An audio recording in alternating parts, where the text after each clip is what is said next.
nikahnya udah hampir setahun. Kita baru tahu. Jadi gimana ininya perasaan mama ya? Ya udahlah, itu sudah takdir dia, dia yang menjalani, dia yang ini, udahlah kita terima dengan ikhlas, dengan tulus semua pilihan dia. Waktu September dia nikah, nikahnya di rumah situ aja. Dulu kan memangnya dia bohong kan sama mama, nikah. Sekarang udah terbukti semuanya, insya Allah nanti habis lebaran dia keluar dari Ajikro, dari rumah. Itu kan rumah wakaf, kita sudah wakaf, udah tidak serahin ke mama, itu bukan rumah hibah, itu semua rumah wakaf. Jadi kita alhamdulillah udah tanda tangan dari istrinya, dia nggak boleh tinggal sama suami baru. Kalau cucu mama tetap, cucu boleh semuanya, tapi kalau istri udah nikah sama orang lain itu keluar dari Ajikro. Jangan bawa nama Ustadz Arifin. Semua tuh kita ini aja, semua yang terbaik lah. Mudah-mudahan dia mau ngikutin, kan kalau udah namanya punya suami, ngikutin suami dong. Ya kan? Nah, insya Allah itu buat cucu-cucu semua boleh tinggal di situ. Tapi kalau mama enggak, mama punya rumah sendiri, enggak. Buat cucu aja, cucu semuanya boleh tinggal di situ buat pengajian, buat dakwah, boleh dipakai. Itu rumah yayasan.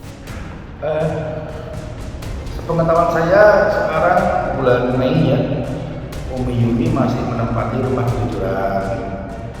Kalau suami barunya kan ada pondok di bawah. Nah, yang kita sayangkan juga pondok yang itu pakai gambar Ustadz Arifin Ilham. Padahal Ustadz Arifin kan dikenal dengan nama Asikro, bukan nama yang lain. Yang mudah-mudahan tidak lagi lah menggunakan nama Ustadz, menggunakan foto Ustadz untuk bendera selain Asikro.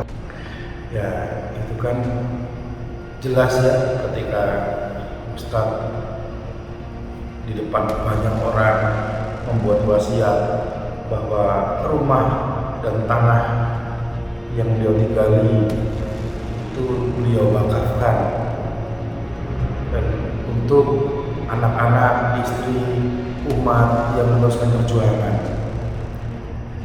Setelah Ustadz meninggal lalu menikah lagi dengan orang lain, malah membuat video di infotainment mengatakan ini saya urus, ini hibah.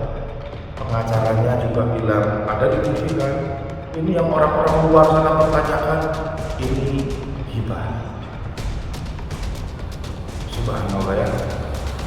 Janganlah harta wakaf itu milik Allah, yang memberikannya itu berhak untuk mendapat pahala yang mengalir lalu diupayakan menjadi hibah. Alhamdulillah Allah gagalkan itu semua dan sudah selesai. Tidak perlu dilanjut ke hukum, karena kalau orang mengatakan hibah saja sudah kebohongan publik, apalagi kalau sampai merubah betul-betul berubah. Tapi alhamdulillah dengan pertolongan Allah sudah selesai. Pak Jimmy, Profesor Jimmy adalah yang mewakafkan. Beliau adalah Menteri Peradi, sudah memberikan langsung kepada Yayasan Asikro dan Istri. Jadi kemarin itu saya kan memang ada rutinan, saya ngisi di lapas ya, di Bandung khususnya, di lapas perempuan. Dan kebetulan kemarin pas kebetulan Abi lagi nggak ada acara, belum mulai syuting lah gitu, saya tawarin Bi, Umi ada dakwah nih gitu, terus ada permintaan suruh ngajak anaknya, katanya gitu, mau nggak gitu. Ya udah yuk, Bismillah. Nah, terus dia ngajak temen, maksudnya Ustadz Alfi itu yang meranin jadi uji waktu di Hijrah Cinta. Pas nggak ada acara juga, ya udah akhirnya ikutlah gitu di sana. Selesai saya tausiah, si Abi di akhir dia muhasabah, dia ngajakin sholawat, ngajakin zikir. Aku ngapain gitu? Ya udah terserah, kamu mau nyanyi, kamu mau ceramah, mau itu terserah kamu gitu kan. Ya udah akhirnya terus ya udah aku yang biasa diajarin Abi aja gitu. Almarhum kan sering ngajarin anak-anak seperti itu kan, kalau lagi sholawat, lagi zikir, muhasabah gitu, kayak gitu urutan-urutannya, istighfar, sholawat. Nah udah akhirnya dia Abi ngajakin seperti itu. Banyak dia mudahnya. Pokoknya kalau saya tanya ya seneng gitu, seneng aja gitu kan. Dia sempat nangis juga kan gitu, sempat nangis. Saya lihat, saya merhatiin dia sih, dia agak gemetar ya, nangis gitu, pegang dadanya gitu ya, terharu lah. Dulu saya pernah cerita ke dia kalau dulu almarhum itu pernah bikin suatu acara ya, kerjasama dengan kepolisian, tapi yang ngaji itu para pekerja malam.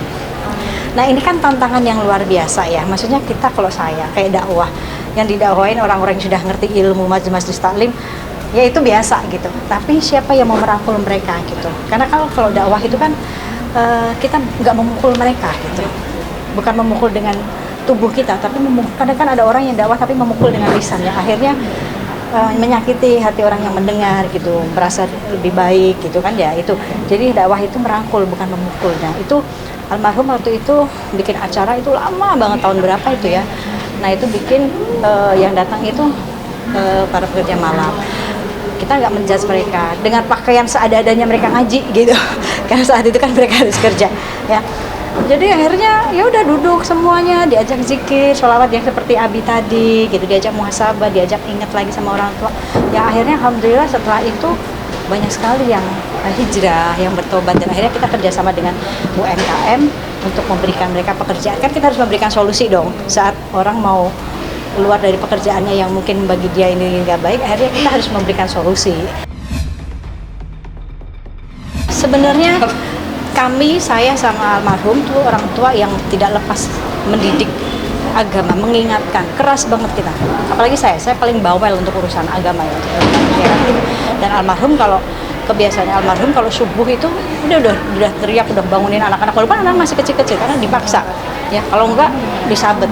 Karena saat itu mungkin beliau juga pernah seperti itu sama orang tuanya. Dia harus menerapkan hal itu gitu. Terus jadi akhirnya anak-anak kebiasaan. Setiap pagi harus seperti apa rutinitasnya gitu kan. Nah, terus kan mungkin almarhum juga pernah ngajak Abizar waktu masih kecil untuk dakwah. Jadi kan ngelihat orang tuanya seperti apa. Nah, begitu saat saya kehilangan rumah dan segala macamnya gitu ya, seisi-isinya, dan saya justru di situ melihat apa yang diajarkan oleh almarhum itu seperti sudah tertanam dalam dirinya di saat dia usia 11 tahun. Saat semua orang sibuk memadamkan api, masuk azan, pemadam kebakaran belum datang, masuk azan, justru dia yang menyuruh orang-orang, udah taruh aja dulu embernya, yuk kita sholat dulu, dengan keadaan yang masih selemongan segala. Jadi ya saya ngerasa kita nggak ada kalimat nggak berhasil untuk mendidik anak. Saat dia bisa mengajak orang gitu, di saat itu kan udah, maksudnya gini, dakwah itu kan kita bisa dengan model apapun ya gitu. Ya, kalian ngobrol sama ada teman ngobrol minta solusi aja, kalian memberikan solusi yang baik, itu sudah menjadi jalan dakwahnya kalian kan gitu. Nah, yang saya perhatikan begitu di usia 11 tahun Abi mempunyai sifat seperti itu, ya otomatis saya merasa, oh ini harta saya nih gitu. Ini harta saya. Yang katanya mirip katanya ya. Ini juga rada aneh juga tuh sama Abi. Kemari-marinya kok mulai itu dia ngobrol-ngobrol kayak ceramah gitu kan. Gayanya, wajahnya. Kan ada tuh di YouTube foto bapaknya sama fotonya Abi, mirip banget. Suaranya juga, bagi lagu-lagu sholawat. Sekarang lagi ngetren kan kolam ikan ya. Itu dia kalau udah lagu itu tuh Masya Allah, orang-orang seneng lah gitu. Karena gini ya, karena emang gue dari kecil itu selama selama almarhum masih hidup kan kita sering bareng ya, kita nemenin almarhum main ke rumah gurunya di Bandung, sampai akhirnya dia nada-nada sholawat itu dan cara gimana gue bersolawat itu mirip sama almarhum karena kita satu guru. Jadi sampai sekarang ya karena udah terlanjur nyaman, jadi itu aja gue pakai dan ngelihat orang-orang terharu, berarti alhamdulillah. Maksudnya apa, bukan permasalahan sholawatnya yang kita jadikan poin, tapi seikhlas apa dalam dia bersenandung dalam sholawatnya itu. Sebenarnya bukan cara yang dipakai sama almarhum bokap, tapi itu adalah cara sendiri yang gue pakai dari hati. Bokap juga cara sendiri pakai dari hati. Semua orang juga punya cara sendiri, tapi dari hati. Bukan menggantikan. Nggak ada yang bisa ganti bokap. Sampai kapanpun. Siapapun yang bilang ada yang ganti bokap, nggak. Selalu berantem sama gue. Nggak ada yang ganti. Gue pun nggak tahu akan hal itu, dan yang pasti ini di setup semua dari pihak produksi secara wardrobe-nya dan lain-lainnya. Jadi gue tinggal terima aja, dan alhamdulillah ada kemiripan. So it's a good thing.